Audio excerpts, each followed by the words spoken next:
Bonjour, je suis Eric de la chaîne des tutoriels d'Enrico, technicien en micro-réseau. Je vous propose des tutos dans le domaine de l'informatique, à la portée de tous, en vulgarisant le plus possible les termes techniques employés. Aujourd'hui, nous allons aborder dans cette vidéo, qui est la suite de c'est quoi un serveur, sur le sujet de qu'est-ce que c'est un serveur de fichiers. Donc restez jusqu'à la fin de cette vidéo, je vous proposerai d'autres vidéos sur le même thème, ou sur d'autres thèmes qui pourraient vous intéresser.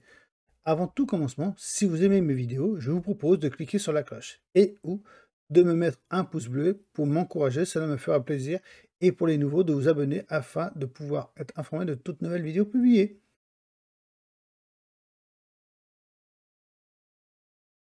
Donc, qu'est-ce que c'est un serveur de fichiers? Explication, c'est quoi un serveur de fichiers? Donc un serveur de fichiers permet donc, c'est quoi? Donc, il permet automatiquement de partager des données à travers un réseau.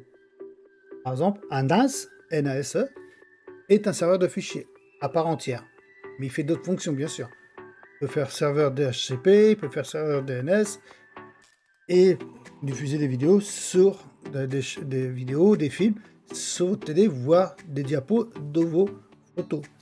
Famille. Donc, le terme désignait souvent l'ordinateur de serveur. Hébergeant le service applicatif. Il possède généralement une grande quantité d'espace disque. Bien sûr, parce que vu qu'il cherche à gérer, c'est même lui qui vous permettra de faire en sorte de pouvoir faire des sauvegardes de fichiers. Vos sauvegardes de vos données personnelles qui sont sur votre ordinateur. Donc, comme vous avez pu voir, les utilisateurs peuvent ensuite les récupérer au moyen d'un protocole de partage de fichiers. Vous avez comme exemple les serveurs de NAS. Serveur NAS. Et à quoi ça peut servir? Donc, qu'est-ce que ça? Le choix d'un protocole dépend principalement d'un méthode d'accès utilisateur. Vous avez le SIFT, est utilisé par le système d'exploitation Microsoft. NFS est répandu dans le milieu Unix. Toutefois, les implémentations de ces protocoles sont disponibles pour tout type de système. Ces deux protocoles permettent d'établir des liaisons permanentes entre le client et le serveur.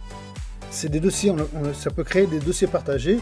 Ça vous permet d'avoir, comment je pourrais vous expliquer ça, de pouvoir un dossier, vous le voyez surtout en entreprise, de pouvoir avoir un dossier partagé. Et je vous ai même expliqué, je crois, c'est dans l'activité de théorie, que vous pouvez avoir la possibilité justement d'avoir un dossier sur un serveur et avoir plusieurs personnes qui se connectent sur ce fichier-là et de récupérer les données qui sont dedans.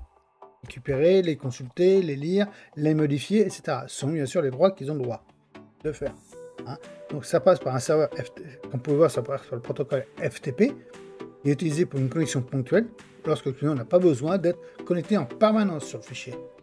Et vous ouvrez le fichier qui est dans le dossier partagé, il est sur votre ordinateur dans le cache, donc dans la mémoire vive, vous le modifiez, et c'est au moment où vous allez l'enregistrer qu'il va enregistrer documentairement dans le serveur en question, dans le dossier partagé.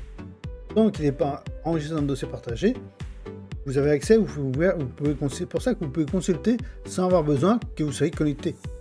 D'une certaine façon, c'est une façon de parler, hein, bien sûr. Donc, qu'est-ce que c'est que je vais vous expliquer? Les lecteurs réseau. Donc, l'espace, donc c'est un espace de stockage, un lecteur réseau. Ça peut être souvent sur Windows, l'utilisateur peut le connecter à partir d'un icône de poste de travail avec la connexion de connecter ou un lecteur de réseau. La syntaxe de montage et du type nom de serveur réseau, dossier partagé. À chaque lecteur réseau monté est attribué à une lettre et il devient alors disponible dans le poste de travail au même titre que des disques locaux en général. Si je vous donne un exemple, je vais essayer de vous faire donner un exemple sur un serveur qui est en route en ce moment. Je vais créer exprès un dossier partagé et puis essayer de voir comment ça fonctionne. Partage, le réglage sur... C'est un PC virtuel hein, que je vous ai fait voir.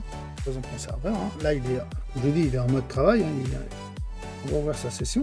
Ça peut être sur un serveur, ça peut être aussi sur un PC normal. Hein. Il n'y a pas de... Par exemple, dans votre chez vous, personnellement, vous pouvez très bien partager un dossier qui est dans votre ordinateur perso avec votre famille. Ou par exemple, si vous avez un NAS, de créer un dossier aussi, c'est pareil. C'est le même principe. Vous voyez, si on clique sur ce PC, là, vous voyez, ça, c'est ça le dossier partagé. Je vais faire exprès de le déconnecter.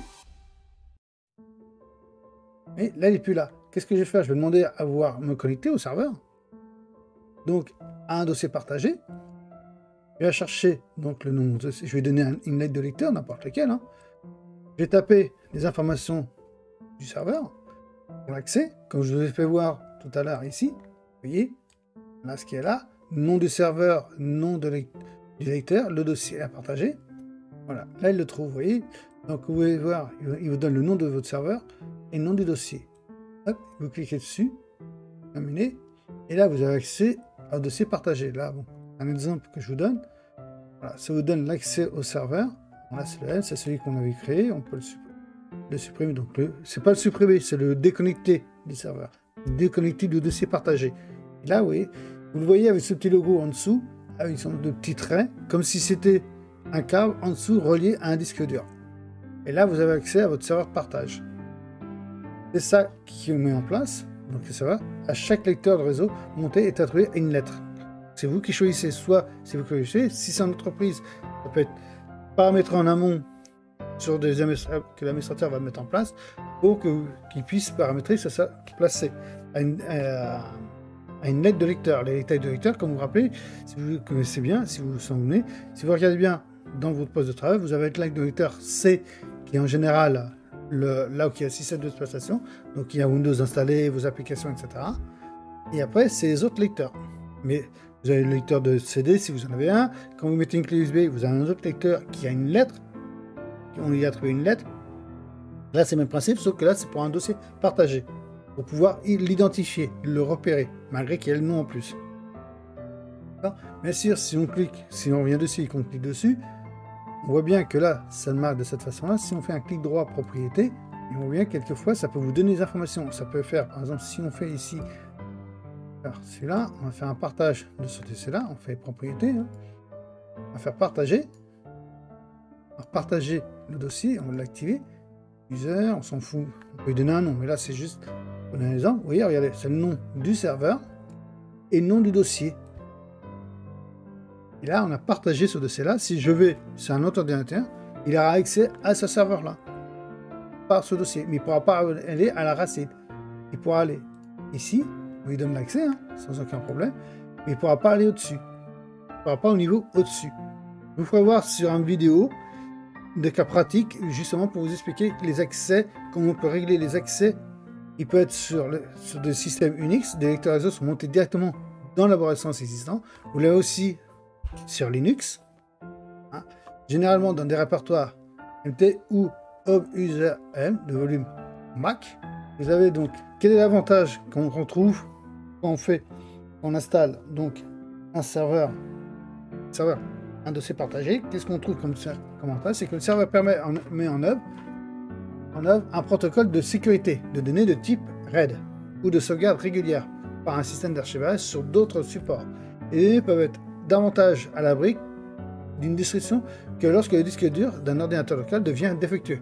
En outre, le coût est relativement faible. Ça vous permet par exemple de faire une copie de vos données personnelles dans un lecteur partagé, qui est sur un autre ordinateur, peut-être chez vous ou hors de chez vous.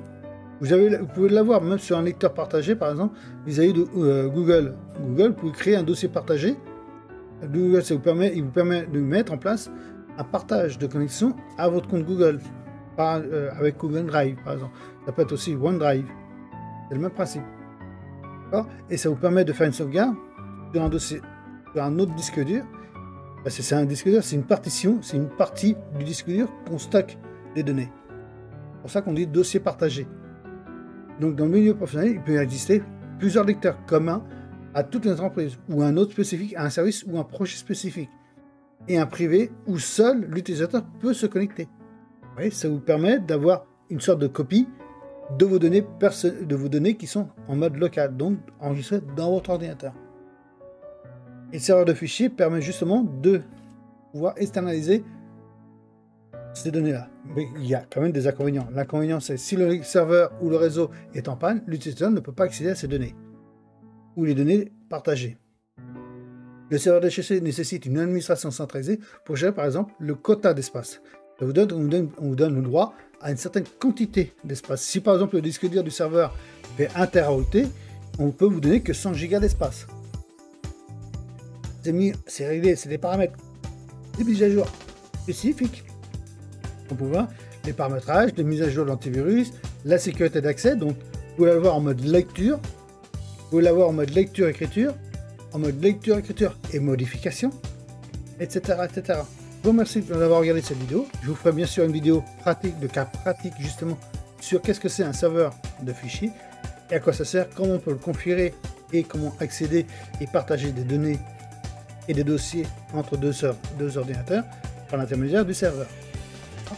Je vous remercie d'avoir regardé cette vidéo et si cela vous intéresse, que je vous parle sur le même sujet ou sur d'autres sujets, suite aussi à la vidéo sur qu'est-ce que c'est un serveur, dites-le moi dans les commentaires ci-dessous, je me ferai un plaisir pour cela de faire une ou des vidéos et pourquoi pas de développer le ou les sujets proposés. N'hésitez pas aussi, si vous avez aimé la vidéo, de cliquer sur la cloche et ou de mettre un pouce bleu pour m'encourager, cela me ferait plaisir et pourquoi pas de vous abonner à ma chaîne. Et bien sûr, comme convenu, je vous propose d'autres vidéos sur des thèmes variés ou sur les mêmes thèmes différents qui pourraient vous intéresser. Pour cela, allez sur mon site web. Merci et au revoir et à une prochaine sur ma chaîne pour regarder d'autres vidéos.